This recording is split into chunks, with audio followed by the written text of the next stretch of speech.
Assalamualaikum warahmatullahi wabarakatuh. Perkenalkan, saya Bagas Prasetya, selaku founder dan CEO dari PT Equindo Fishkin. Dan ini adalah best partner saya di PT Equindo Fishkin, Fadel Muhammad Bolkia, selaku co-founder dan CMO PT Equindo Fishkin. Oke, kita berangkat dari sebenarnya kegagalan penelitian saya pada waktu skripsian ya. Kita waktu itu meneliti soal kolagen.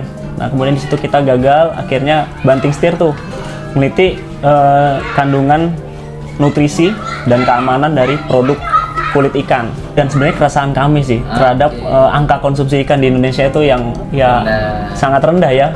Bisa terbilang sangat rendah kalau kita lihat dibandingkan dengan potensi perikanannya. Kita start itu kan modal ini ya, patungan ya, modal pribadi, dan kita narikin teman-teman yang patungan berempat kan, awalnya berempat. Iya, berempat. Okay. Patungan, kemudian 250.000 ya per orang. Ya, 250.000 waktu itu. 250.000 per orang. Kemudian kita tahu ya pada waktu itu kebutuhan kita apa, dan kita mau apa ya, scale up seberapa besar, kebutuhan modal seberapa besar. Nah, akhirnya kita buka lah ini ya, investor kecil-kecilan lah, ya kerja sama investasi sama teman-teman. Masih teman terdekat juga, tapi yang untuk investasi. Iya, yang investasi, bukan investor besar ya, bukan investor, tapi teman terdekat. Nah, mulai dari situ pelan-pelan kita coba bootstrap ya. Kita ngembangin ini ya sekaligus ini sih apa ya, diputar kembali. Dari profit hasil keuntungan itu diputar kembali untuk nambah aset ya. Sekaligus ada inkubator ya. Inkubator dari IPB sama Brawijaya.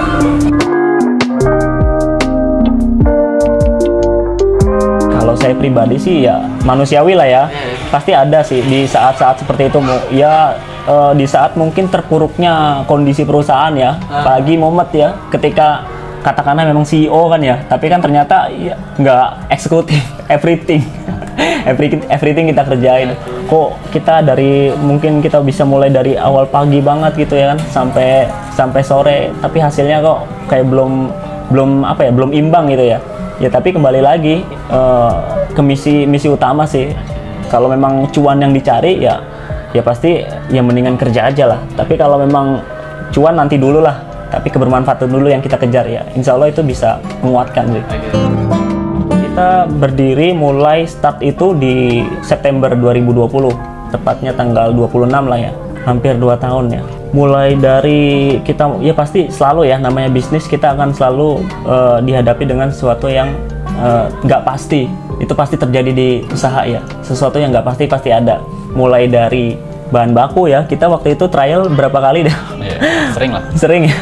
Ya, di bahan baku kulit itu kita mulai dari treatment perendamannya sampai kemudian kemasan.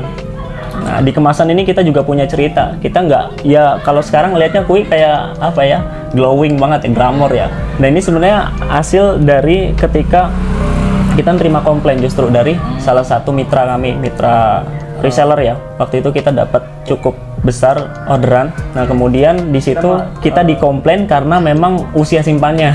Emang kita start itu nggak langsung kayak gini, nggak langsung sekonyong-konyong kita pakai aluminium foil kan. Dulu awal kita mulai itu pakai kemasan plastik ya, plastik waktu itu ya, plastik berlapis kertas. Nah, itu usia simpannya sangat sebentar ya. Nah, kemudian dari situ baru berangkat kita rubah ke yang saat ini aluminium foil. Kemudian pelan-pelan sih waktu itu nggak langsung ke aluminium foil, kita masih pakai paperless juga. Di Plus Nitrogen juga pas usia berapa usaha? Di tahun berapa? Ya, 2021. 2021 ya, baru sekitar setengah tahun lah baru kita bisa main ini apa namanya, untuk memperpanjang daya simpan kita pakai nitrogen juga. Sebenarnya kan dulu waktu skripsi itu kan kita ada ini juga ya, penelitian yang namanya organoleptik. Di situ itu diuji juga dari mulai cita rasa ya, rasanya, teksturnya, sama apa ya namanya, penampilan itu udah ya, kita udah ngelihat oh ternyata ini layak untuk terjun ke market. Nah, baru setelah itu kita rombak lagi untuk lebih daya tariknya ditingkatkan ke market tuh gimana. Sebenarnya dulu orang-orang terdekat ya kita ya, kita juga dekat batas story WA gitu kan. Iya. Pasti ya kita mulai dari orang-orang terdekat. Kita sekarang kan zamannya sosial media apalagi ya.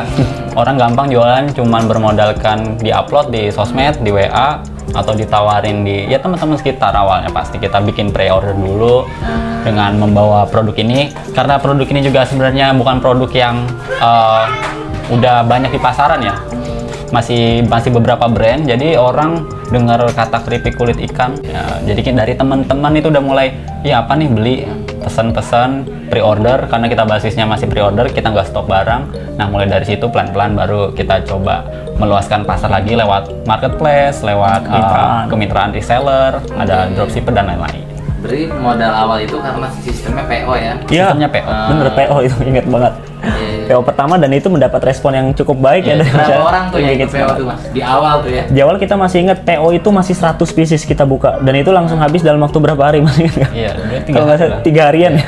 Berarti 3 di harian. awal pertama PO Kui Iya. ini 100 pembeli tuh Langsung mas, Ya, 100 pembeli kurang lebih.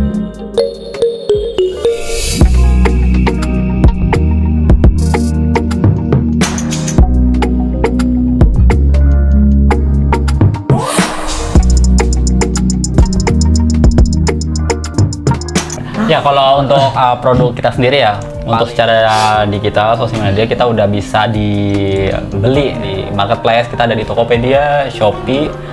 Tulis aja nanti keripik kulit ikan salmon kui, merek kita kui. Itu insya Allah nanti akan tampil juga di halaman terdepan, gampang bisa nyarinya. Terus kalau misalkan nggak lewat marketplace, kita juga ada di beberapa retail ya, ada toko oleh-oleh dan toko modern.